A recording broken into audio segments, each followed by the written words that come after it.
Nous sommes 50 jeunes, engagés pour un monde qui ne laisse personne sur le bord du chemin.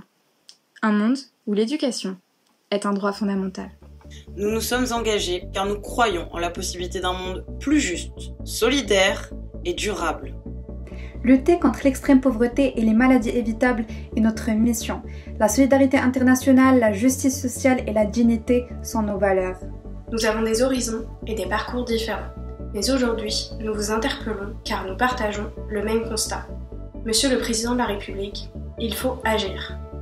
Depuis plus d'un an, la pandémie du Covid-19 a ébranlé nos systèmes de santé, nos modes de vie, nos économies et pour tous les enfants, l'accès à l'éducation.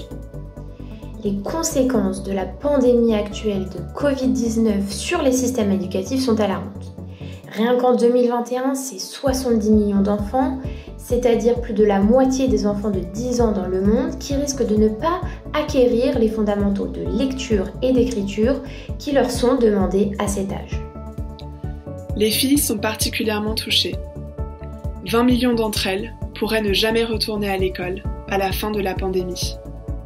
Or, nous savons à quel point l'éducation des filles est essentielle pour leur autonomie économique, mais aussi pour lutter contre les mariages précoces, participer au progrès de l'économie mondiale et faire évoluer les enjeux environnementaux. Monsieur le Président, en 2021, la question de l'accès à une éducation de qualité sera centrale lors du G7 de Londres et du Forum Génération Égalité. Mais ce n'est pas tout. La France a aussi un rendez-vous avec l'histoire les 28 et 29 juillet pour la 5e reconstitution des ressources du Partenariat mondial pour l'éducation. Le PME est le plus grand fonds international dédié à transformer l'éducation dans les pays à faible revenu en vue de permettre son accès à toutes et tous, partout. Depuis 2002, le PME a aidé plus de 70 pays à scolariser 82 millions de filles supplémentaires, permettant ainsi aux 3/4 de ces pays partenaires d'atteindre la parité dans les taux d'achèvement de la scolarité. L'éducation, au-delà d'être un droit humain fondamental, est un investissement sur l'avenir et pour l'avenir.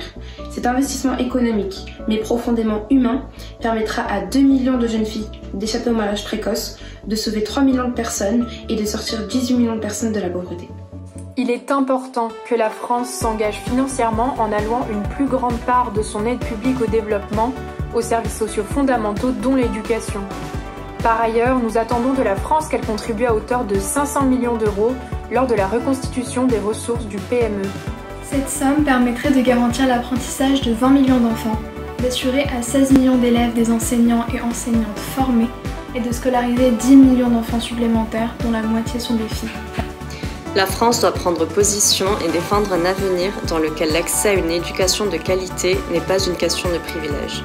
Un avenir dans lequel chaque enfant de 10 ans est capable de lire et de comprendre une histoire. Monsieur le Président, vous, plus que quiconque, avez le pouvoir d'agir pour empêcher la catastrophe éducative et permettre à des millions d'enfants de retrouver le chemin de l'école.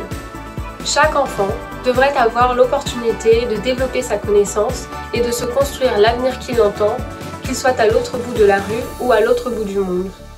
Monsieur le Président, montrez que la France est à la hauteur, nous comptons sur vous.